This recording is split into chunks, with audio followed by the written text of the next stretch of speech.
Buenos días a todos, mi nombre es Noemí González. En el día de hoy vamos a estar viendo la teoría y las ecuaciones que utilizamos para resolver toda la hidráulica y la hidrología en el modelo FLODE. La primera lámina que ven en mi pantalla básicamente es un modelo urbano que vamos a mostrarle el modelo tiene muchísimo detalle y les voy a mostrar una grabación, una animación de este modelo y vamos a conversar un poco sobre lo que vemos, ¿no? Esto es un modelo que se completó en Arizona, esto es en los Estados Unidos, y pueden darse cuenta que es una zona, que es una mezcla de una zona bien urbana, con una gran cantidad de detalles urbanos, edificios, eh,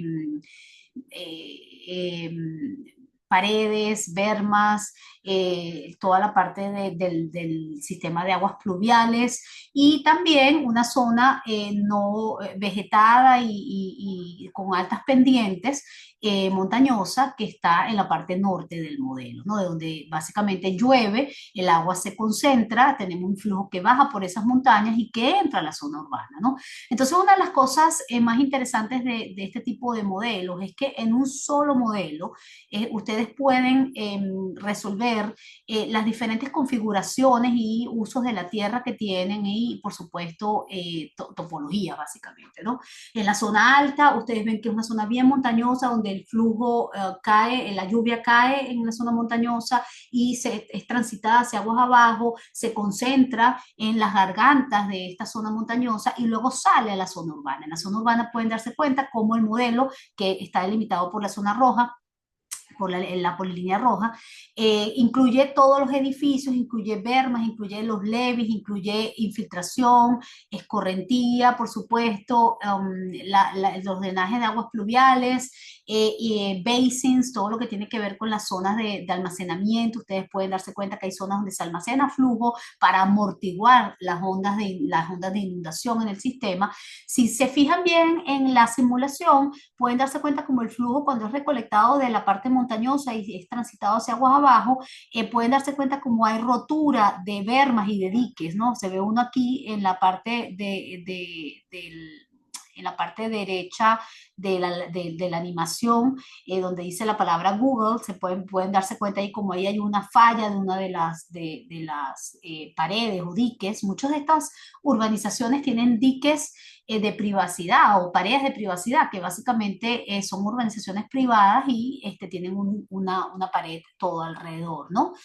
Pueden darse cuenta cómo también se simulan los canales, los ríos, las conductos que canalizan flujo hacia aguas abajo en el sistema de drenaje también están incluidos en esta simulación. Bueno, es un modelo bien detallado donde que les sirve, no, y ese es el propósito básicamente y el uso que se le puede dar a este tipo de software como FlowD, ¿no?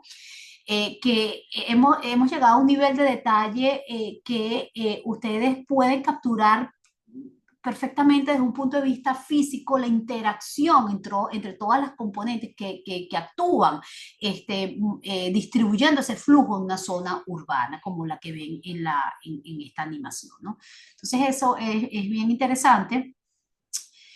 El modelo Flow también modela flujo de escombros, flujos hiperconcentrados, flujo de lodos. De hecho, el modelo nació como un modelo de modelaje de flujo de lodos en el año 89 y luego migró básicamente a un modelo donde se cubren o se pueden implementar otro tipo de eventos, ¿no? Y los modelos los predice de forma adecuada. Como pueden darse cuenta, en mi lámina tengo un caso de estudio en el cual se está simulando un flujo de lodos y escombros que entra a una zona urbana. En la parte izquierda la lámina pueden darse cuenta como el flujo de lodos y escombros inunda la parte alta de esta zona urbana y si ustedes corren la misma simulación solamente con aguas claras, pueden darse cuenta en la parte derecha cómo el flujo, pues por supuesto, tiene una extensión mucho más grande y la zona de inundación es muy diferente, ¿correcto? Porque obviamente las velocidades van a ser más grandes y el flujo es capaz de extenderse de forma en áreas más grandes porque es solamente aguas claras, no tenemos flujo de lodos y escombros. Y este tipo de simulaciones en los cuales estamos interesados en ver o en calcular la extensión de una inundación para un flujo de lodos, por ejemplo, tomando en cuenta las diferentes áreas urbanas y las diferentes componentes urbanas. Es bien interesante correrlo con lodo y sin lodo. ¿Por qué? Porque nos da una idea de cuál es el área máxima o la extensión máxima de inundación que podemos tener cuando mi flujo de lodo, la concentración volumétrica de sedimentos es bien baja o es prácticamente aguas claras, ¿no? Entonces es un buen análisis, sobre todo cuando estamos corriendo diferentes escenarios para determinar pues cuáles son las afectaciones máximas que podemos tener básicamente darnos cuenta si el flujo de los escombros, los resultados que estamos obteniendo tienen sentido o no. También el modelo es capaz de simular la inundación por eventos extremos en las zonas costeras, ¿no? Y en las zonas costeras, incluyendo, por ejemplo, en este caso, esto es un proyecto en el condado de Collier aquí en los Estados Unidos, en Florida realmente, donde la costa oeste de Florida, hacia el Golfo de México, y como pueden darse cuenta, esto cubre, este modelo prácticamente cubre toda la zona costera del condado de Collier. Y bueno, es una mezcla entre una zona bien urbanizada, como la que ven ahorita en pantalla, y poco urbanizada, es el subdominio que está más al sur, ¿no? Entonces, está comprendido por 4 subdominios, cada uno de los subdominios tiene entre 2 y 3 millones de celdas. Y este es el que está más al norte y ustedes pueden darse cuenta cómo en mi imagen, en el ploteo que está a la izquierda, se plotearon en las máximas profundidades de agua cuando se corre el modelo solamente con marejada, es decir, se asigna una condición de borde que es la marejada producida por un huracán, en este caso creo que era el huracán Irma, y se analiza, bueno, bajo el escenario en el cual solamente tengamos la marejada, el Stone Surge, lo que llaman Stone Surge, del huracán y básicamente puede ser también sea level rise, aumento del nivel del mar, porque se puede sumar o añadir a la marejada el aumento del nivel la condición de aumento del nivel del mar. Entonces, ¿cómo afecta eso mis zonas urbanas, ¿no?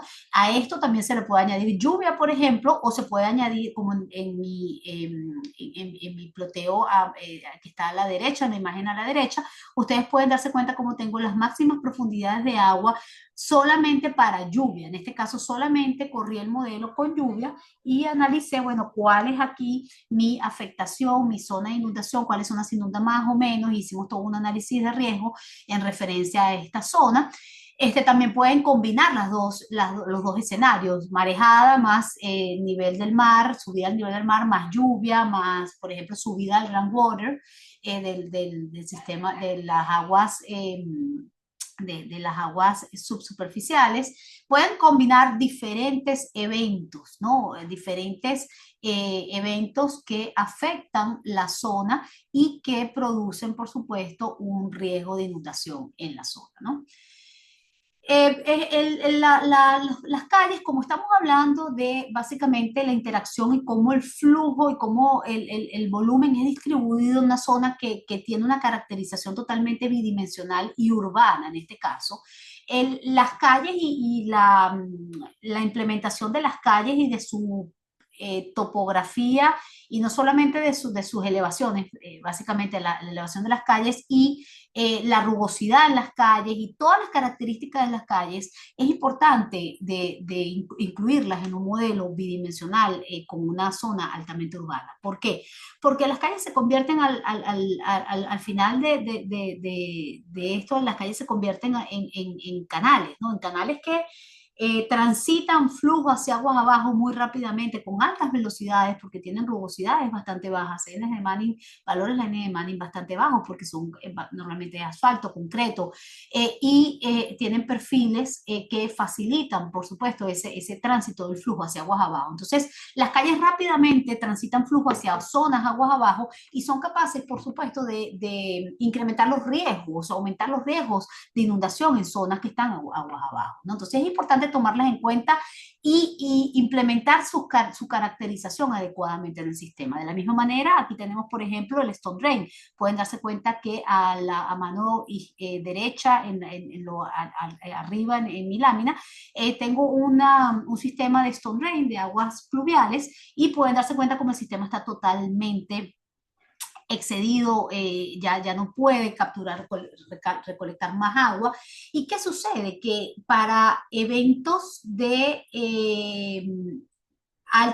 bajo periodo de retorno, eventos poco frecuentes, por ejemplo, 100 años, 200 años, 250 años, 50 años, para ese tipo de eventos, los sistemas de drenaje no son diseñados para ese tipo de eventos. Entonces, cuando corres un área urbana como esta, incluyendo el sistema de drenaje, con un evento que es poco frecuente o con un periodo de retorno bajo, ¿qué sucede? Que el Stone Drain o las aguas pluviales está totalmente colapsado y no tiene capacidad de recolectar más flujo, ¿no?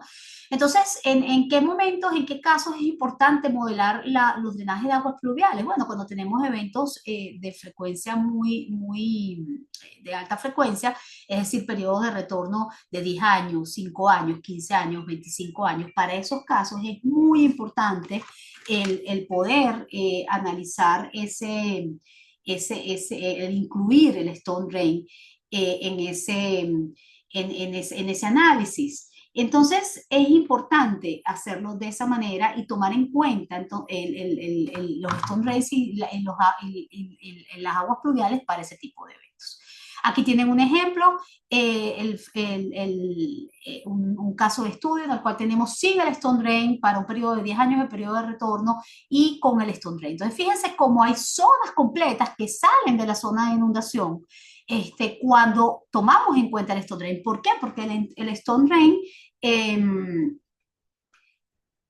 el Stone Drain en ese caso, el Stone Drain en ese caso es importante, es preponderante y realmente distribuye el flujo de ciertas zonas urbanas hacia aguas abajo y es importante tomarlo en cuenta porque definitivamente cambia las zonas de amenaza, sobre todo en las zonas urbanas, ¿no? Entonces es muy importante, déjenme seguir, echar un par de veces más hacia adelante y hacia atrás para que ustedes vean cómo, fíjense en esta zona, ¿no? Una zona urbana, fíjense cómo completamente está, se sale del área de inundación, no sé si lo ven, y eso es por el Stone Drain recolectando el flujo en todas esas calles y realmente haciendo su función y básicamente transitando el flujo hacia abajo. El modelo FLOSD, para aquellos de ustedes que no están familiarizados con el modelo FLOSD genera toda la data y es capaz de producir todos los resultados, todo el mapping, toda la parte de mapeo en QGIS. Y para aquellos de ustedes que no estén familiarizados con QGIS, QGIS es una herramienta que es un sistema, básicamente un sistema de información geográfica, es gratis, es open source Básicamente nosotros hemos creado un plugin, que es lo que les muestro aquí, un Flow2D plugin, que lo ven aquí a mano izquierda, donde dice Flow, en la tercera línea de fila de arriba hacia abajo. Pueden darse cuenta que hay un icono que dice Flow. Bueno, ese es el plugin de Flow2D, y el plugin les permite trabajar y procesar toda la data gruesa, toda la data, todo lo que tiene que ver con archivos grid o archivos eh, ASCII grid o polilíneas, polígonos, etcétera, que contienen toda la información referente a todas estas componentes, calles, edificios, topografía, sistemas de aguas pluviales, etcétera, ¿no? Lluvia, etcétera, y procesa toda esa información para colocarla en el formato que Flow2D necesita. El QGIS les permite también correr el modelo y, por supuesto, después analizar todos los resultados, preparar animaciones, preparar los mapeos que ustedes ven aquí, por ejemplo. Estas son las profundidades máximas para un caso de estudio en particular. Entonces es bien útil y es bien fácil de manejar y de manipular para poder fácilmente generar un modelo Flow2D. Un modelo Flow2D de 200, 300 mil celdas, donde ustedes tengan la topografía para interpolarla y tengan las características, la data básica puede ser creado en un par de horas, ¿no? Entonces, esa es la virtud, la belleza de los sistemas de información geográfica, que te permiten procesar data en una forma muy rápida y muy útil para generar todos los datos que necesitan estos modelos bidimensionales, que requieren muchísimos datos, por supuesto. Como les mencionaba, el Flow2D también nos permite plotear y generar esos ploteos para ver los resultados, ¿no? de una simulación que he creado. En ese caso tenemos herramientas para mapeo, como el MapCrafter, el Rasterizer, el Mesh, un sistema que se llama Mesh. Hay varios, y puedes también generar animaciones en 3D. Animaciones en 3D y visualizaciones en 3D de los flujos, ¿no? De los máximas profundidades y velocidades.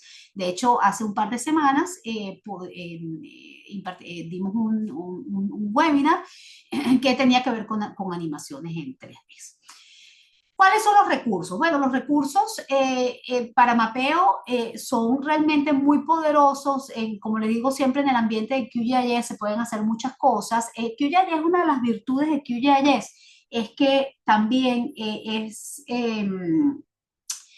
muy útil porque como es una herramienta abierta, es open source, hay cantidad de programadores y ingenieros y personas que trabajan en este tipo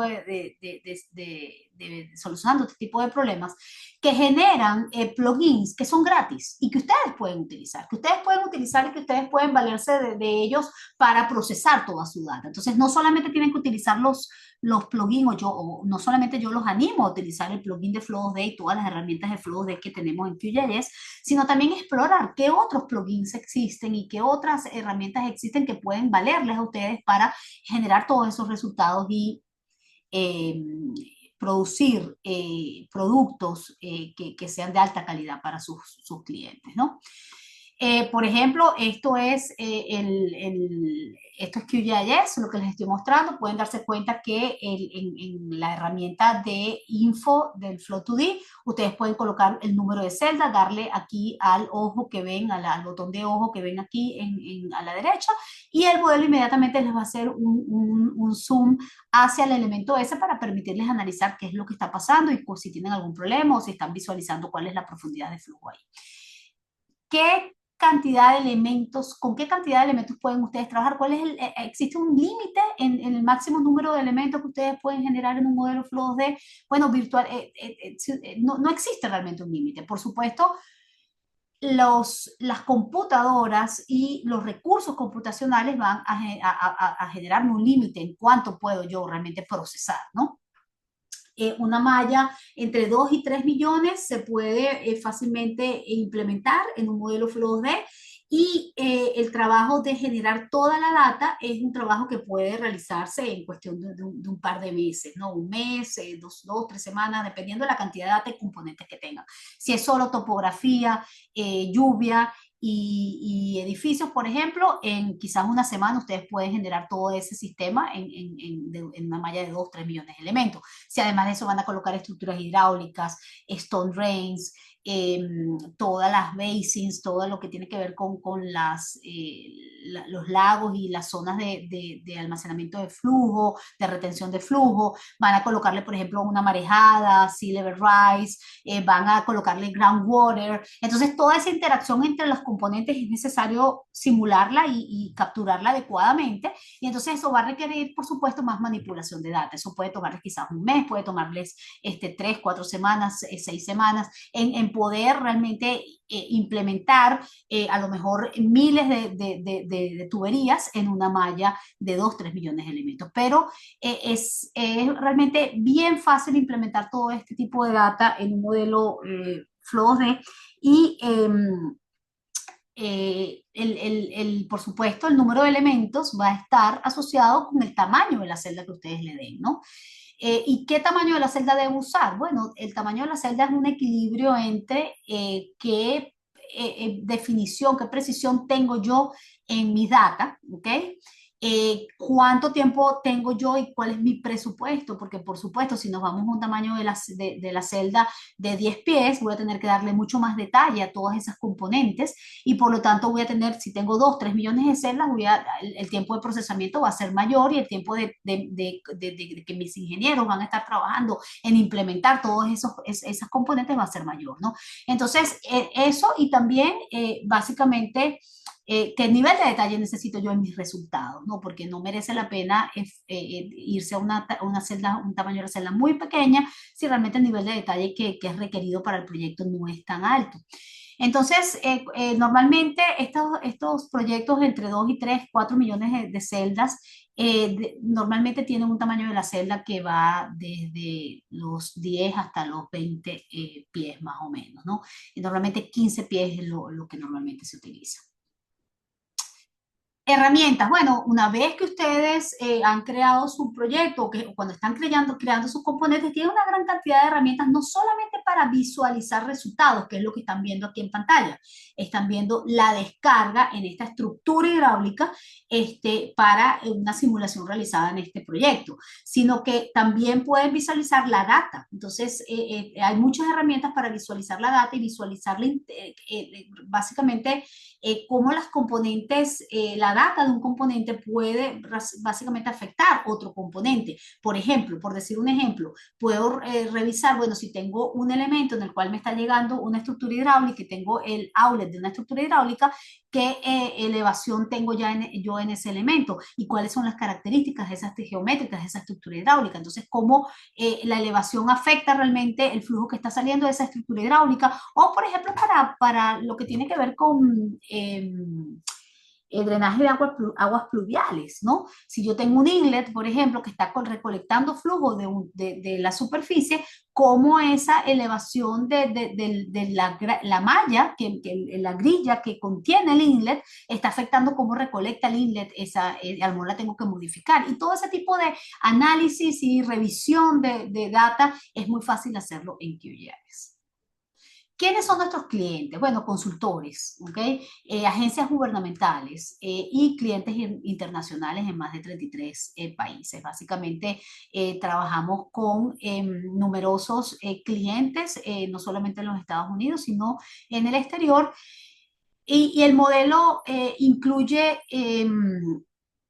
soporte técnico básico, es decir, si ustedes quieren implementar una componente, pero no saben dónde esa componente es explicada o necesitan un webinar que les enseñe cómo implementar la componente, contáctenos, nosotros con mucho gusto les facilitamos la información. Si tienen una pregunta en particular sobre cómo una componente funciona, les recomiendo que vayan a los manuales, pero si no consiguen la información, mándenos un correo electrónico, siempre es mucho más fácil eh, eh, comunicarse con nosotros por correo electrónico. Normalmente normalmente no nos toma más de 1 o 2 días responder el correo electrónico. No se sientan, siéntanse siéntanse abiertos a comunicarse con nosotros en esos casos. El modelo FLOSD, una de las cosas más importantes que hay que resaltar es que el modelo es un modelo físico, es un modelo que resuelve procesos físicos. Por eso yo siempre les menciono que toda la interacción física entre las componentes se captura de forma adecuada. Nosotros trabajamos de forma bien dedicada para poder capturar todos esos procesos físicos y cómo los componentes interactúan uno sobre el otro y cómo esa interacción es representada y calculada por las diferentes ecuaciones en el modelo. El modelo conserva volumen y lo reporta. Si ustedes tienen un caso de estudio en el cual el modelo, un proyecto en el cual el modelo no está conservando volumen, es porque tienen un error de data. El modelo ha estado en el mercado desde el año 89 y tiene numerosos chequeos de errores, de advertencias, revisiones internas, es decir, cuando el modelo corre, el modelo está chequeando una gran cantidad de cosas. Por lo tanto, él les avisa en caso que, o da mensajes en caso de que haya errores muy obvios de data, pero hay veces que los errores de data producen problemas de conservación de volumen y tenemos años que no recibimos un problema de conservación de volumen, un proyecto con problemas de conservación de volumen en el cual el error no sea la data, ¿ok? Entonces, en definitiva, con lo que los quiero dejar de esta lámina es que si el modelo no les está conservando volumen, revisen los datos. Hay algo en la data que no está funcionando bien. El modelo combina hidrología hidráulica, es decir, él también tiene una componente hidrológica bastante sólida y robusta. No requiere condiciones de borde o hot starts, es decir, ustedes pueden correr el modelo sin ningún tipo de hidrología y el modelo va a correr. El modelo no puede correr sobre un dominio completamente seco sin ningún problema y usa pasos de tiempo variables. Y de esto vamos a hablar un poquito más. ¿Cuáles son las componentes más importantes? Bueno, para aquellos de ustedes que no están familiarizados con el modelo, obviamente es un modelo bidimensional que calcula flujo en la llanura de inundación no confinado en 8 direcciones, es decir, él calcula completamente flujos no confinados. Tiene una componente bien robusta de canales que les permiten modelar canales rectangulares, trapezoidales o canales naturales con secciones transversales. Calcula, por supuesto, todo lo que es el intercambio de flujo entre el canal y la llanura de inundación. Ya les mencioné que tiene una componente de lluvia y de hidrológica bien robusta. Calcula infiltración por 3 diferentes métodos: Green and Am, Horton and el número de curva. Y la evaporación, evapotranspiración realmente, incluye todo lo que tiene que ver con estructuras hidráulicas, puentes, alcantarillas, vertederos, orificios, etc. Edificaciones donde el techo recolecta agua y se transita el flujo en el techo, o lo que llamamos roof runoff, y también colapso de los edificios, calles, stone drains, por supuesto, y hay toda una cantidad de webinars para cada uno de estos componentes en particular. Es decir, que si ustedes están enfocados en una componente en particular y necesitan más información sobre ella, déjenos saber y con gusto les damos acceso al webinar particular de esa componente. Tenemos un canal de YouTube que tiene todos estos webinars que hacemos todas las semanas y para cada componente en particular. El modelo también calcula colapso de paredes y bermas, transporte de sedimentos, mud and debris flow, flujo hiperconcentrado, flujo de lodos y escombros. Y tenemos una componente nueva que es el flujo en 2 fases, ¿ok? Y esto es bien útil, es una componente bien importante para todo lo que tiene que ver con el cálculo de rotura de presas de relave, rotura de presas de almacenamiento de material minero. Por supuesto, tiene una componente de rotura de presas y rotura de levees como les mencionaba, todo lo que tiene que ver con marejadas, stone surge, sea level rise, aumento del nivel del mar y groundwater se puede calcular en el modelo. El modelo usa elementos cuadrados. Por supuesto, es importante que al seleccionar la malla, ustedes analicen también qué tamaño de la malla en función del pico que voy a estar yo distribuyendo en el modelo. Es decir, si yo tengo un tamaño de la malla y yo divido el pico máximo, o sea, el máximo, el pico, no el pico máximo, el máximo, el pico de mi hidrograma, por ejemplo, Y ese pico dividido entre el área superficial de una celda me da mayor que 10, en este caso está en unidades inglesas, 10 pies cúbicos por segundo dividido entre pies cuadrados, el modelo va a correr lento. ¿Ok? Si es menor que 3, va a correr rápido. Entonces, ¿qué puedo hacer? Bueno, puedo jugar un poco con el tamaño de la malla, puedo aumentar un poco el tamaño de la malla. Si no quiero aumentar el tamaño de la malla, porque yo quiero manejar, trabajar con una malla bien detallada, puedo distribuir ese flujo que está entrando al sistema en más celdas, ¿verdad? Entonces mi pico va a ser menor y voy a asegurarme que el modelo me corra más rápido. Entonces esto es algo que siempre debemos chequear al momento de empezar a correr los modelos. ¿Por qué? Porque me va a permitir entonces distribuir quizás en vez de entre 4 celdas, el hidrograma que está entrando de flujo, en vez de distribuirlo entre 4 celdas de entrada, lo distribuyo entre 8 y me aseguro que el modelo corre más rápido y me ahorro tiempo y recursos computacionales y recursos humanos, ¿no? Selección del tamaño de la malla. Una guía rápida dependiendo del número de elementos, cuán rápido va a correr el modelo. Si tengo entre 1000 y 250.000 elementos, el modelo va a correr muy rápido, cuestión de minutos. Si tengo entre 250.000 y 500.000, va a ser moderado, quizás una hora, quizás 45 minutos, quizás una hora y media, por ahí va a estar. Entre 500.000 y 2 millones de celdas, entre 2, yo diría que 6, 7 horas es normalmente lo que corre un modelo de este tamaño. También va a depender, por supuesto, de la cantidad de componentes que ustedes tengan en su modelo. Si ustedes tienen un modelo en el cual tienen groundwater, storm drain, edificios, lluvia espacialmente variada o lluvia, sí, lluvia de radares, canales, múltiples canales, edificaciones, diques, bermas, colapso de edificios, etcétera. Cada vez que añaden más componentes, por supuesto, el modelo tiene que hacer más cálculos, ¿no? Entonces, obviamente, va quizás a acercarse más a las 8 horas. Si tienen solamente quizás topografía y canales, va a correr en 2 horas y así va, ¿no? Mayor de 2 millones de elementos, esperen una corrida de aproximadamente 4 horas, puede ser 6 horas, 8 horas, 10 horas, dependiendo, hoy puede irse overnight, ¿no? Lo normal es 6, 8 horas. Cuando tengo inundaciones catastróficas, como la que ven en pantalla, no necesito usar una malla pequeña. ¿Por qué? Porque todo está inundado y todo está inundado con una profundidad de flujo que es muy similar. Entonces, el irme a un nivel de detalle muy alto no me va a generar un mejor producto en este tipo de eventos. Cuando tengo inundaciones de aguas poco profundas, como lo que vemos aquí, como en este caso, el flujo se está moviendo en canaletas, en canaletas en esta cuenca, sí necesito usar pequeños elementos, ¿verdad? Para capturar realmente cuál es la distribución de flujo en ese sistema. ¿Cómo trabaja el modelo FlowD? Bueno, para aquellos que no están familiarizados con el modelo es un modelo de diferencias finitas, volúmenes finitos. Él distribuye un volumen en un área, en una malla, ¿no? Y en ese caso es lo que podemos llamar como un Finite Volume Conservation Model. Esa es básicamente la definición del modelo. La velocidad y la profundidad del flujo es calculada y por lo tanto la descarga se calcula también en 8 direcciones para cada paso de tiempo. Entonces, la velocidad y la descarga se calcula en 8 direcciones para cada paso de tiempo y se ve cómo esas 8 direcciones y el flujo que está atravesando esas 8 direcciones y entrando o saliendo de esta celda que ustedes ven en amarillo, afecta la profundidad del flujo. Realmente se calcula la profundidad del flujo dependiendo de cómo esas descargas salen o entran a mi celda amarilla. La resolución del vector de velocidad no se usa directamente en el modelo, pero sí se reporta. ¿Por qué? Porque una vez que se calculan esas 8 velocidades, se calcula el vector de la velocidad y se reporta el vector de la velocidad en una dirección.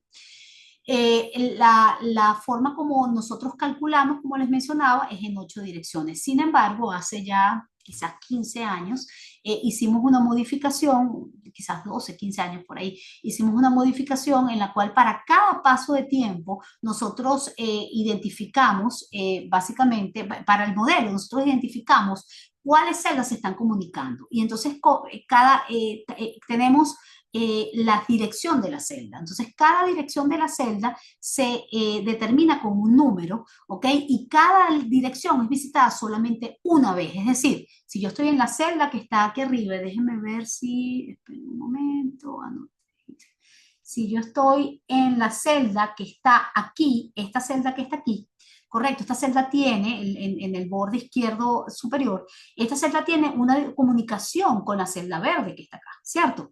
Entonces, ¿qué sucede?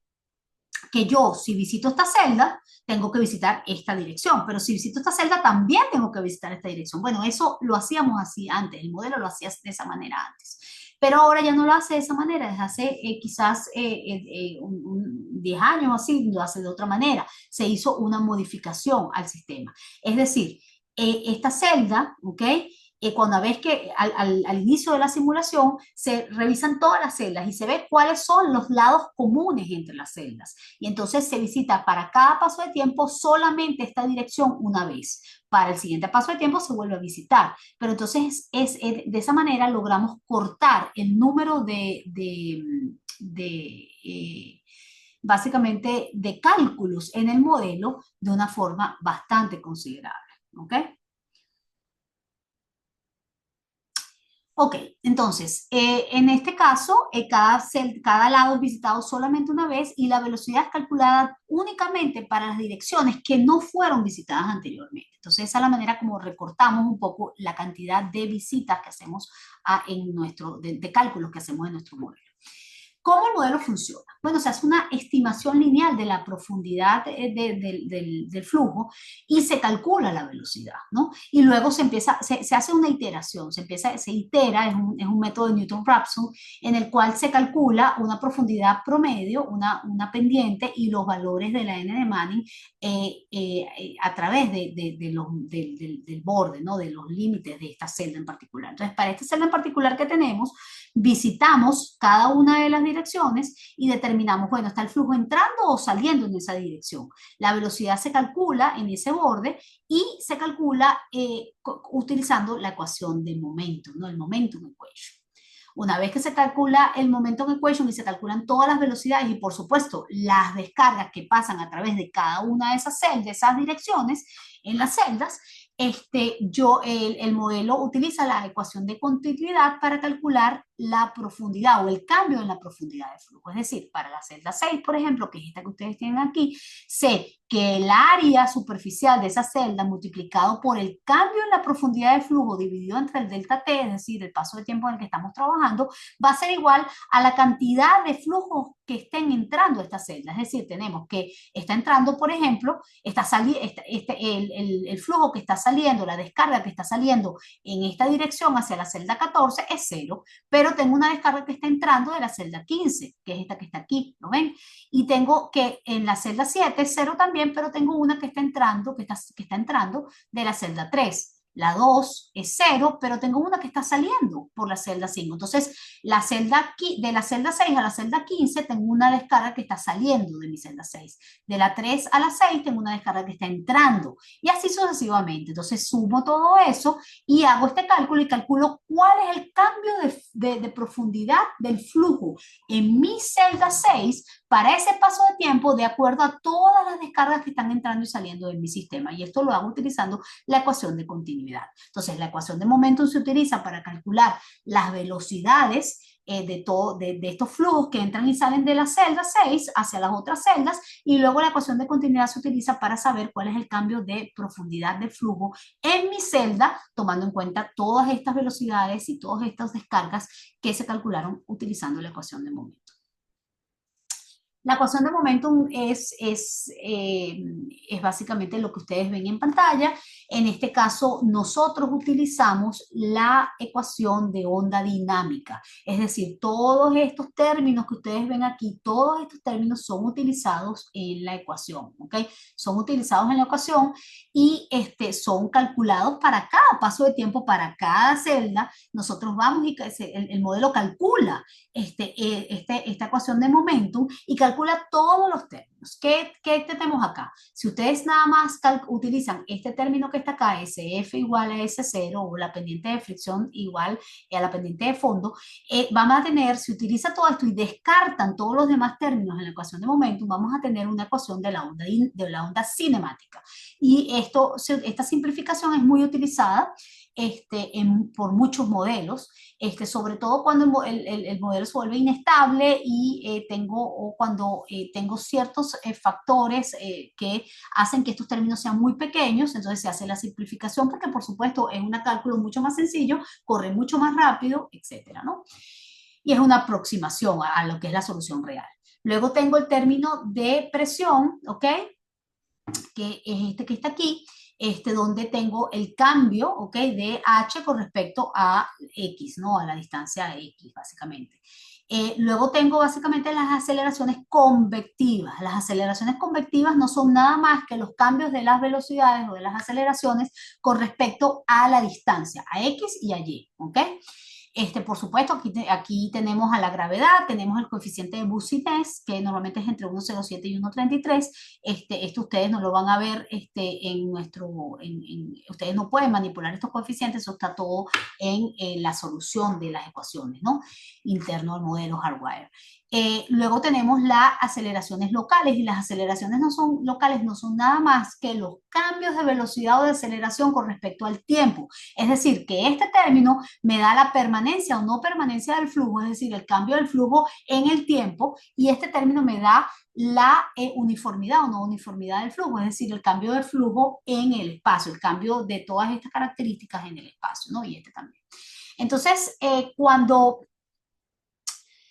déjenme pensar que cuando utilizamos sencillamente este término es la onda cinemática. Cuando utilizamos estos dos términos estamos hablando de la onda difusiva o diffusive wave, y cuando utilizamos todos los términos, déjenme borrar porque ya hice aquí un desastre, ¿ok? Cuando utilizamos todos los términos completos, que es lo que utiliza el modelo FLOW-D, estamos hablando de la onda dinámica, full onda dinámica, ¿ok?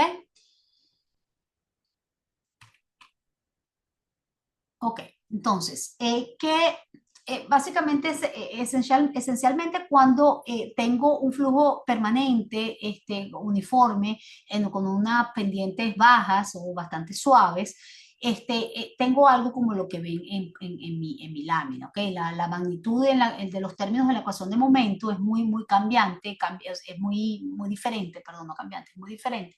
Y pueden darse cuenta cómo el término, ¿no? de la pendiente de fondo es básicamente el más grande aquí, el gradiente de presiones es más pequeño y las aceleraciones convectivas y locales son mucho más pequeñas, ¿no? Entonces, por eso es que muchas veces otros modelos aproximan la solución a lo que es la onda cinemática en estos casos, ¿no? Eh, en el modelo FLOW-D se utiliza básicamente todos los términos. ¿Cómo funciona el modelo? Yo les mencioné al inicio de esta presentación que el modelo utilizaba tiempos de cálculo variables, ¿correcto? Y les mencioné también que se utiliza el momentum, la ecuación de momentum, para calcular todas esas descargas y todas esas velocidades con que los flujos básicamente se distribuyen en las 8 direcciones con respecto a una celda, ¿no? Entonces, por ejemplo, aquí tengo la celda que está pintada de fucsia en este caso, y ustedes pueden darse cuenta como en esta celda tengo nada más 4 descargas que están saliendo de la celda, 2 descargas que están saliendo de la celda y 2 que están entrando, ¿no? Es un modelo, es un esquema explícito, ¿ok? Explícito significa que en los esquemas explícitos yo resuelvo la ecuación para cada celda. En los esquemas implícitos yo resuelvo el sistema completo como una matriz en cada paso de tiempo, ¿no? Entonces son un poco diferentes. Y eso ya quizás es mucho más detalle del que necesiten saber. Para aquellos de ustedes que trabajan en eso, pues es el detalle que necesitan. En este caso, el modelo va a ir recorriendo cada celda, va a utilizar la ecuación de momentum para calcular los flujos y las velocidades en cada una de las celdas, y también va a utilizar la ecuación de continuidad, la ecuación de continuidad de volumen, básicamente, en cada celda para calcular, bueno, cuál es el cambio de flujo de acuerdo a esas descargas y a esas velocidades, ¿no? ¿Qué sucede? Que se utilizan, por supuesto, criterios de estabilidad numérica, ¿no? ¿Por qué? Porque si yo tengo, por ejemplo, una simulación que está simulando una hora de tránsito de flujo en un sistema y utilizo pasos de tiempo muy grandes, el modelo no va a ser capaz de capturar la física de la distribución de ese flujo en el sistema. ¿Por qué? Porque mis pasos de tiempo son muy grandes. Entonces, ¿qué me limita ese paso de tiempo? Los criterios de estabilidad numérica. ¿Ok? Y en nuestro caso utilizamos el número de Courant y ya vamos a hablar de eso un poquito más adelante. Entonces, fíjense, ¿qué pasa? Yo voy celda a celda, 1, 2, 3, 4, por cada una de las celdas. Llego a mi celda pintada que está acá. Y en esa celda, en todas las demás yo calculo mis descargas y mis velocidades, pero cuando llego a esta celda me doy cuenta que esa descarga y esa velocidad que estoy calculando aquí me está excediendo el número de Courant. ¿Ok? Entonces excedo el número de Courant y al exceder el número de Courant sé que estoy teniendo una inestabilidad numérica. ¿Ok? Todas las cálculos hidráulicos para ese paso de tiempo, cuando tengo una inestabilidad numérica como la que se muestra en esta lámina, ups, tengo un caso aquí en el que esta celda está siendo inestable, veo que está siendo inestable, me excede el número de Courant, está siendo inestable, ¿qué hago? Bueno, en el Flow 2D se borran todos los cálculos que se hicieron para ese paso de tiempo de cálculo y se vuelven a recalcular con un paso de tiempo más chiquito. ¿Y quién controla ese paso de tiempo más chiquito? El modelo se autoajusta. El modelo, utilizando el criterio de estabilidad numérica, ajusta ese paso de tiempo a un porcentaje más pequeño del que usó anteriormente para, por ejemplo, si usó, no sé, 0.5 segundos y fue inestable, bueno, lo ajusta y utiliza ahora 0.48 segundos y vuelve a recalcular todo esto. Si vuelve a dar inestable, vuelve a borrar todos los cálculos en este paso de tiempo y a calcular para 0.45 segundos. Y así va, hasta que consigue un paso de tiempo para el cual todas las celdas son estables, no estoy violando o excediendo mi criterio de estabilidad numérica para ninguna de las celdas de cálculo, y entonces ahí puedo continuar al paso de tiempo siguiente. ¿Ok? ¿Qué es lo importante de todo esto que hemos mencionado y que quiero que ustedes se lleven de este webinar? Bueno, utilizamos la ecuación la ecuación completa de onda dinámica, con la ecuación de momento y, por supuesto, la ecuación de continuidad. Eh, es un Central Finite Difference Scheme, es un esquema de diferencias finitas, pero la forma como se resuelve la ecuación de momentum y cómo se calcula la interacción entre las ocho celdas, podemos decir que es un modelo de volúmenes, básicamente, que calcula los volúmenes que se transitan y que se distribuyen en el sistema. Utilizamos el método de Newton-Raphson para calcular las raíces de esa ecuación diferencial parcial de segundo orden no lineal que representan la ecuación de momentum y de ecuación de continuidad. Y como les mencionaba, el modelo utiliza criterios de estabilidad numérica, el Courant number, para autoajustar, incrementar o reducir los pasos de tiempo. ¿Ok? Y hay un criterio de estabilidad separado para el canal, para la llanura de inundación, para las calles. ¿Ok? ¿Qué es lo importante con referencia a la estabilidad numérica y a la velocidad? Bueno, fíjense, ¿qué pasa? Que realmente de todo esto que acabo de hablar, ¿cómo se resume? Cuando yo tengo un hidrograma como el que están viendo en pantalla, ustedes se dan cuenta que, bueno, tengo una condición con una pendiente bastante pequeña, donde mi cambio en el Q que está entrando al sistema es pequeño, ¿no? Para cada paso de tiempo. Pero llega un momento cuando el hidrograma empieza a subir, lo que llamamos el rising limb, donde el cambio de descarga para cada pequeño paso de tiempo es muy grande. ¿Ok? Entonces, ¿qué pasa? El modelo tiene que ajustar los pasos de tiempo de cálculo para poder capturar la distribución de flujo en el sistema para ese paso de tiempo. ¿Por qué? Porque si el delta Q es muy grande y uso un paso de tiempo muy grande, no voy a poder saber cómo se mueve el flujo en el sistema. ¿Por qué? Porque tengo inestabilidades. ¿Qué es una inestabilidad? Bueno, que el flujo está transitando una cantidad de flujo muy grande en un paso de tiempo dado y mi paso de tiempo de cálculo que estoy utilizando es muy grande y no estoy capturando realmente cómo es ese movimiento de las gotas de lluvia o de los volúmenes de agua de una celda a otra. Entonces hay celdas en las cuales ese cálculo no lo estoy calculando. ¿Por qué? Porque el flujo brinca a la celda siguiente, en vez por cómo que brinca, no es que brinque, sino que mi cálculo no me permite capturar esa definición de cómo el flujo se mueve en todas las celdas aledañas. Entonces, por eso es importante utilizar pasos de tiempo pequeños cuando tengo cambios en el caudal altos, ¿ok? Y por esa es la recomendación inicial que les decía de dividir el pico del hidrograma entre el delta X y ver qué tanto, qué tan grande es, porque eso les va a permitir estimar de cierta manera cómo el modelo va a ir cambiando esos delta T, si van a ser muy chiquiticos o muy grandes, y si van a ser muy chiquiticos, el modelo va a correr más lentamente. Ok, criterio de estabilidad numérica. Esto es el archivo toler.dat. Y ustedes no tienen que familiarizarse con este archivo realmente, ¿ok? Pero sí tienen que saber cuáles son los criterios de estabilidad numérica que utilizamos. Esa es la parte importante de esta lámina, ¿ok? Este archivo lo crea el QGIS y ustedes realmente nunca quizás lo van a abrir, a menos que sean realmente usuarios de flujos avanzados, donde manipulan y abren los archivos directamente, ¿no? En este caso tenemos el tolerance. El tolerance no es nada más que aquella profundidad de agua que ustedes, el límite de la profundidad de agua que ustedes asignan aquí, para que el modelo empiece a intercambiar flujo con las celdas aledañas. Es decir, si yo digo que mi tolerance es 0.03 metros, el modelo no va a empezar a distribuir flujo entre las celdas hasta que mis celdas lleguen a 0.03 metros. Es decir, tengo la celda 1, está en 0.02, no va a transferir flujo a la celda al lado. Si la celda al lado está por debajo de 0.03 metros, tampoco va a transferir flujo en a las otras 8 celdas aledañas.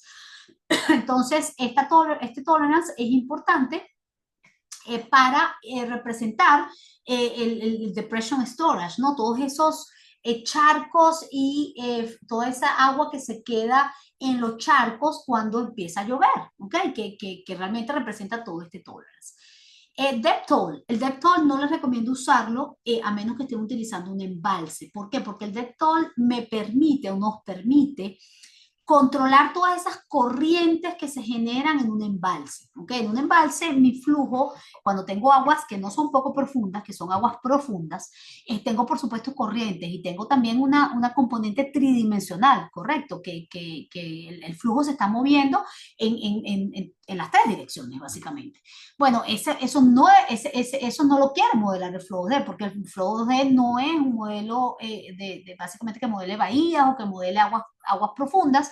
Entonces, ¿qué sucede? Esas velocidades y ese movimiento de las corrientes, esas corrientes que se generan en un embalse, me generan problemas, ¿verdad? Me generan problemas e inestabilidades. Entonces las quiero controlar, porque el modelo Flow D visualiza el embalse como realmente aguas que están almacenadas y que van realmente a ser distribuidas hacia aguas abajo con el modelo de aguas poco profundas. Entonces, ¿qué hago? Utilizo ese depth para controlar esas corrientes tridimensionales, esas corrientes, esos movimientos de flujo en 3D que hay dentro de los embalses. ¿Cuál es la esencia de este archivo que estamos hablando aquí? El criterio de Curán. Y pueden darse cuenta que el modelo tiene el criterio de Curán dividido en 3 componentes. El criterio de Curán para la llanura de inundación, que por defecto es 0.6, el del canal, que por defecto es 0.6 también, y el de las calles, ¿ok? Si ustedes ven que su modelo se vuelve inestable, ustedes pueden cambiar este criterio de Curán a ¿qué? A 0.4, a 0.2. Si el modelo corre muy bien, y yo no les recomiendo que modifiquen, si el modelo les está corriendo muy bien y no tienen inestabilidades, no les recomiendo que aumenten el criterio del número de Curán. Pero podrían hacerlo si quieren. Cualquier cosa que esté por encima de 0.8, 0.9 no es recomendado, no es recomendado. Y otro parámetro importante, otra data importante que tiene este archivo de datos es el acelerador del paso de tiempo. Recuérdense que les dije que el modelo ajusta el paso de tiempo durante la corrida, ¿cierto? Bueno, ustedes pueden controlar un poquito qué tan rápido se ajusta ese paso de tiempo. Es decir, si ustedes tienen un modelo muy estable y están usando un número de Courant de 0.6, el modelo es muy estable y les corre en 3 horas, ustedes pueden decir, bueno, déjame ver si subo este time step a 0.2.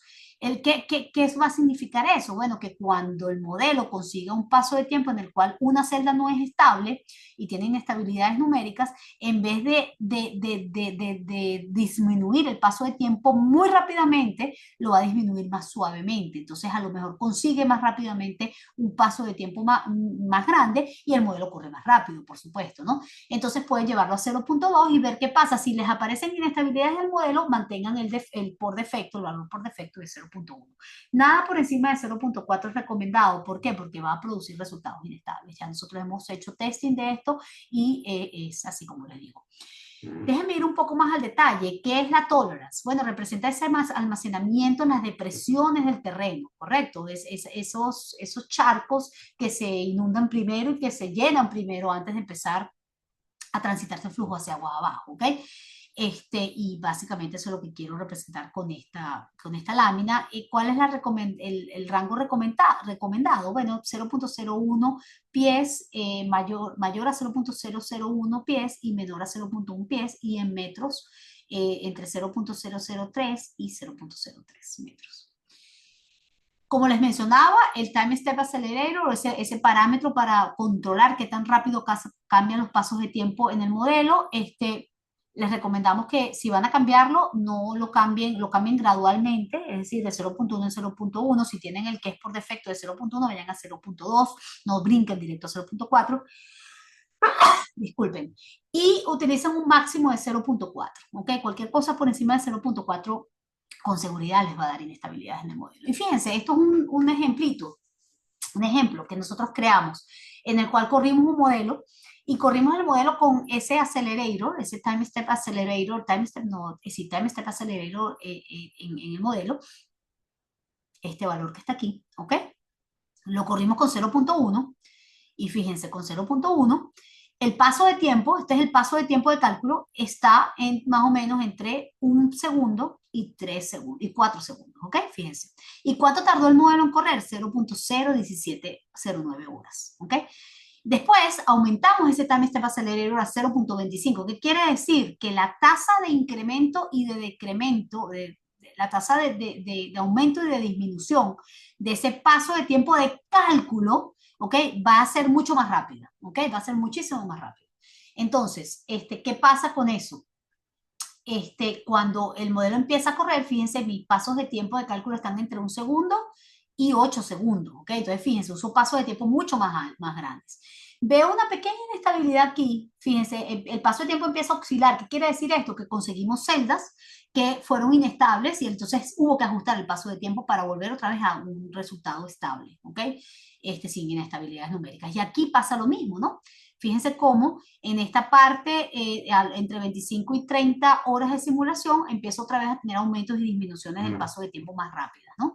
Entonces, ¿cuánto tardó en correr el modelo con este Time Step Accelerator? 0.00928 horas, casi la mitad. Fíjense cómo, obviamente, al aumentar el paso de tiempo de cálculo a casi 8 segundos de 4, corre mucho más rápido el modelo, ¿cierto? Entonces me voy un poquito más allá y lo aumento a algo que no tiene mucho sentido, que es 1, ¿no? Les recomiendo nunca usar este valor, no vayan por encima de 0.4, como les mencionaba. Fíjense cómo se vuelve totalmente inestable el modelo, ¿no? ¿Qué quiere decir inestable? Que el cambio de los pasos de tiempo para toda la simulación pasa todo el tiempo. Cada paso de tiempo de cálculo, yo tengo que calcular un nuevo time step. ¿Por qué? Porque el que estoy usando es incorrecto y me da inestabilidad. Entonces, nunca quiero tener un caso como este. ¿Qué les recomendaría usar yo en este caso? Bueno, como aquí hay una pequeña inestabilidad aquí y una pequeña inestabilidad aquí, les recomendaría probar con un time step accelerator de 0.2. ¿Ok? 0.2. Y eso seguramente les va a dar un paso de tiempo mucho más grande, quizás esté por en el orden de los 6-7 segundos, el modelo va a correr mucho más rápido, pero esta curva no va a mostrar incrementos aumentos y disminuciones del paso de tiempo de cálculo muy rápido. ¿Ok? Los resultados. Velocidad máxima en este estudio para el T-line 0.1, 223, esta es la profundidad máxima, perdón, y la velocidad máxima es 532. Para 0.25, 547 la velocidad máxima, 226 la profundidad máxima, y para 1, 549 la velocidad máxima y 226. Fíjense como los resultados no varían mucho, ¿ok? Pero yo sé que voy a tener algunas celdas que van a ser inestables y que me van a producir problemas si me voy a un time step accelerator de 1, mayor de 0.4, ¿no? Entonces eso no quiero un modelo que que corra estable y para todos los pasos de tiempo y para todas las celdas de cálculo, ¿ok? Pero de nuevo, lo que les quiero mostrar con esto es que esto no va a afectar los resultados grandemente, que lo que va a afectar es que van a tener zonas en las cuales quizás van a haber más inestabilidades en el modelo. El número de Curán. ¿Qué es el número de Curán? Sencillamente el número de Curán es la relación entre el paso de tiempo de cálculo, la malla, ¿no? Como yo estoy representando mi zona de estudio, el delta X, que es básicamente la malla, ese tamaño de la malla. El Curán number, que es este seno sí grande que ven acá, ¿no? En mayúscula. Y cuán rápido se mueve o la velocidad y celeridad de mi onda. V, este V que ven aquí, V pequeña, es la velocidad promedio de mi onda de inundación en cada celda, y este C es la aceleración de la onda. Por lo tanto, la velocidad con que se mueve mi inundación es V más C. C, pues raíz de 2GH. Básicamente, si yo arreglo estos parámetros, se van a dar cuenta, ¿no?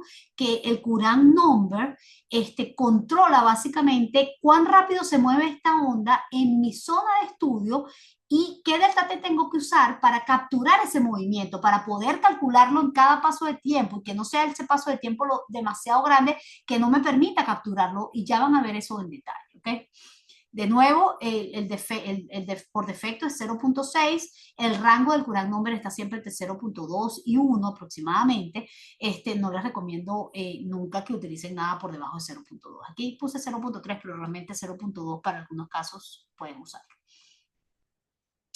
Criterio de estabilidad, criterio del Courant nombre. Courant, el número de Courant o el número de Courant Friedrich Lewis, si mal no me equivoco, es básicamente, da esa relación, como les decía, entre cuán rápido se mueve esa onda de inundación, cuán rápido se mueve ese flujo que se está distribuyendo en mi zona de estudio, y que en mi espacio de malla, y, o sea, el delta X, y mi paso de tiempo, ¿ok? Mi time step.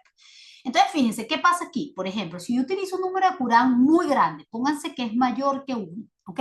Y tengo un delta X de 15 pies y un delta T de, no sé, 5 segundos, ¿ok? ¿Qué va a pasar? Que cuando yo empiezo a hacer los cálculos con la ecuación de momentum y la ecuación de básicamente conservación de la masa, en cada una de estas celdas, ¿qué va a suceder? ¿Qué va a suceder? Que quizás el flujo se está moviendo tan rápidamente que ese delta X que yo seleccioné y el delta T que estoy utilizando no me permite capturar cómo el flujo se movió a través de esta celda. Entonces se brinca una celda, ¿ok? Tengo que reducir el paso de tiempo para poder saber qué pasó entre esta celda y esta celda que está pintada de amarillo, ¿ok? Y entonces eso es lo que sucede cuando ustedes ven una inestabilidad numérica en cualquier modelo bidimensional, no solamente en el modelo FLOSD. ¿Qué sucedió? Que esa definición de mi zona de estudio numérica, porque yo tengo una zona de estudio física, que es mi caso, es mi dominio físico, ¿correcto? Y cómo esa inundación se mueve en mi dominio físico, yo lo tengo que representar con un dominio numérico, ¿verdad? Que está distribuido en celdas, delta X por delta X, y tengo que hacer un cálculo para un delta T determinado. Bueno, esa definición que yo definí entre mi delta X y mi delta T por el número de Courant no tiene la suficiente detalle para permitirme calcular cómo esa onda se mueve a través de todas las celdas. Y por lo tanto, en esta celda pintada amarilla voy a ver una inestabilidad. Y una inestabilidad de repente te va a dar una velocidad altísima. El flujo se está moviendo a velocidades de, no sé, 3 metros por segundo o 1 metro por segundo, y de repente ves que en esa celda tengo 10 metros por segundo. Bueno, ¿qué pasó con el flujo ahí? Bueno, ¿qué sucedió? Que mi delta T, esa celda es inestable. ¿Por qué? Porque mi delta T no me permitió saber cómo el flujo se movió a través de esa celda, y directamente el flujo brincó a la celda que está más abajo. ¿Ok? Entonces, fíjense, ¿qué tengo que hacer? Bueno, reducir mi delta T, porque el delta X ya lo tengo definido. Al inicio del proyecto yo defino mi delta X, reducir mi delta T para poder capturar, bueno, cómo mi flujo transitó a través de esa celda que está pintada de amarillo, ¿ok? Hacia el próximo elemento, ¿no? De nuevo, el criterio de Courant es recomendado por defecto que sea 0.6.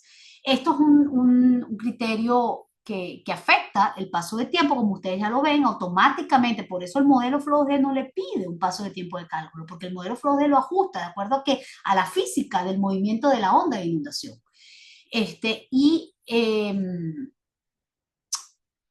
¿Cómo yo sé que una celda? Porque por supuesto, como yo les mencionaba, el modelo va a calcular ese número de Curán en cada celda para cada paso de tiempo, y si es excedido me va a borrar todos los cálculos y va a volverlo a recalcular todo con un paso de tiempo más pequeño. Pero hay casos en los cuales todavía puedo ver altas velocidades o altos números de FRU, picos en los hidrogramas calculados, o realmente situaciones en las cuales como pendientes adversas muy grandes que pueden significar que todavía ahí tengo una pequeña inestabilidad que controlar. Entonces, en esos casos, ¿qué hacer? Como por ejemplo este caso que ustedes ven aquí. Tengo un pequeño, un surging, unas subidas y bajadas, unas pequeñas inestabilidades, no son tan pequeñas, porque fíjense que aquí estoy hablando de 100 CFS, o sea, es una estabilidad, es un cambio grande en la descarga de un paso de tiempo a otro. Entonces, ¿cómo lo controlo? Bueno, puedo reducir el número de Curán de 0.6 a 0.5, a 0.4, a 0.3, a 0.2, o incrementar el valor de la N de Manning si yo creo que el flujo está transitando muy rápidamente por esa zona. Por ejemplo, si esto es una zona, un río donde tengo una zona, tengo un recubrimiento, un río natural, donde tengo un recubrimiento de mucha vegetación, con mucha empedrado, con básicamente mucho material rocoso. Yo sé que mi N, quizás estoy usando un N de Manning que es muy bajo, 0.010 o algo muy pequeño, y yo sé que no me está representando realmente la dinámica del flujo en esa zona. Entonces, bueno, subo el N de Manning a algo que tenga más sentido, que me represente realmente la rugosidad del fondo en esa zona, y entonces estas inestabilidades probablemente sean controladas.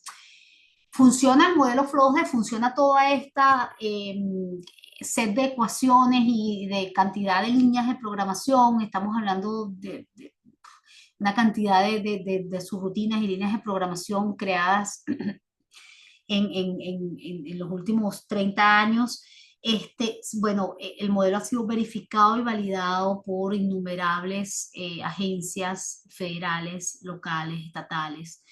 Uno de los ejemplos es los estándares del condado de Maricopa, y ellos tienen un documento que es el que ustedes ven en pantalla, donde tienen más de 250 modelos flujos de 11 modelos, comparando con GEC 1, con GEC HMA, con GEC RAS, estructuras hidráulicas, escenarios con estructuras hidráulicas y con Stone Drains y con otro tipo de simulaciones en los cuales se compara no solamente con otros modelos, sino también con datos tomados en campo y con ecuaciones analíticas, ¿no?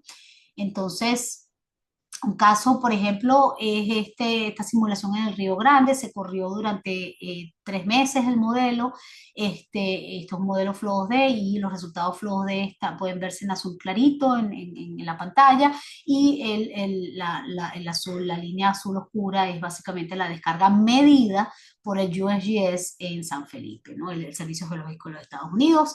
Entonces, bueno, fíjense, se ha calibrado y validado en los últimos 30 años por numerosas agencias. Otro caso típico de verificación y validación, verificación que tenemos, calibración o verificación que tenemos, es el caso del canal prismático, en el cual a mano se calcularon para un flujo uniforme la velocidad y la profundidad, se corre el modelo. Entonces, en este caso, por supuesto, los términos el modelo automáticamente son cero, ¿verdad? Porque es un caso en el cual el modelo está resolviendo flujo uniforme, y se hacen los cálculos manuales a través de la ecuación de Manning, y la profundidad a 6,82 pies y la velocidad 5,86. Esto es la solución analítica, y se compara, se corre el modelo. Yo no lo voy a correr porque estamos ya pasados de tiempo, pero los resultados pueden verlos aquí, profundidad de 6,82 pies y velocidad de 5,86. Entonces el modelo ha sido validado y verificado con gran cantidad de casos de estudio. ¿Qué estamos haciendo ahorita? Bueno, últimamente hemos estado enfocados en calcular todo lo que tiene que ver con la falla de presas de relave, falla de presas de material del minero, con almacenamiento de agua o sin almacenamiento de agua, como pueden ver en pantalla. Ahora estamos calculando estamos trabajando en mejorar la componente bifásica de dos fases, con transporte de sedimentos por fracciones, ¿ok? Por fracción de tamaños, ¿no? fracciones del tamaño de los sólidos. Bueno, pueden ver en este caso, ustedes pueden asignar el material, ¿no? La altura del material, básicamente cuál es el material que está depositado en esta presa de relave y el agua. Entonces, dan todos estos datos y el modelo calcula pues todo ese flujo que se mueve hacia aguas abajo. ¿Qué tiene que ver que cuando hablo de regímenes y de flujo en dos fases? ¿De qué estoy hablando? Bueno, en este caso, ¿no? Ustedes van a tener claramente diferentes fases en el movimiento de este flujo hacia aguas abajo. Vean que tienen agua clara en la superficie almacenada en este embalse y tienen, pues, por supuesto, una zona, una capa que es el mayor porcentaje de flujo que tienen en este sistema, es básicamente lodo, ¿no? Que representa esta capa verde que vemos acá, ¿no? Y en este caso, el modelo corre y se calcula esta rotura de presas en dos capas, ¿no? En la capa de fondo es una capa de lodos y escombros donde tengo no solamente movilización del flujo, del material que está en el fondo, sino que también el flujo hiperconcentrado puede parar de moverse, ¿no? Y podemos tener este tipo de pulsos que es muy común en flujo de lodos y escombros. Se diluye, este mud flow, este flujo de lodo se puede diluir con la capa superior que tiene más, que es aguas claras, ¿no? Transporte o lo que llamaríamos transporte de sedimentos convencional. Entonces tengo que la capa de abajo puede robarle flujo y agua y diluir la capa de abajo, o la capa de abajo puede básicamente, la capa de arriba puede básicamente eh, sustraer flujo, lodos o materiales de la capa de abajo, ¿no? En este caso tengo un intercambio de sedimento en esta capa, entre la capa de transporte de sedimentos convencional o de fluido, que se mueve, por supuesto, con unas características y una dinámica muy diferente a lo que es la dinámica del movimiento del flujo de lodos y escombros, que es la capa de fondo, ¿no?